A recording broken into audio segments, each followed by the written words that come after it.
三心二意形容做事不专心ពាក្យនេះមានន័យថាការធ្វើការងារអ្វីមួយមិនផ្ដោតអារម្មណ៍ខ្ជិលខ្ជាមិនយកចិត្តទុកដាក់ឧទាហរណ៍我们学习要一心一意不能三心二意ពួកយើងត្រូវយកចិត្តទុកដាក់ក្នុងការរៀនសូត្រមិនត្រូវខ្ជិលខ្ជាយទេ一心一意专心用心的去做一件事ពាក្យនេះមានន័យថាផ្ដោតអារម្មណ៍យកចិត្តទុកដាក់ក្នុងការធ្វើការងារអ្វីមួយឧទាហរណ៍我们学习要一心一意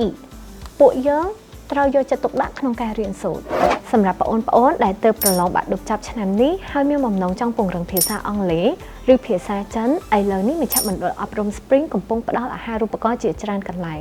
ដោយសិស្សនិទ្ទេស A ទទួលបានអាហារូបករណ៍ 100% សិស្សនិទ្ទេស B និង C ទទួលបានអាហារូបករណ៍ 50% សិស្សនិទ្ទេស D និង E នឹងទទួលបានអាហារូបករណ៍ 30% លក្ខខណ្ឌងាយៗបងប្អូនគ្រាន់តែបំពេញព័ត៌មានតាមរយៈ link ដែលមាននៅ caption ខាងលើឬ scan QR code ដែលមាននៅក្នុងវីដេអូនេះជាការស្រេច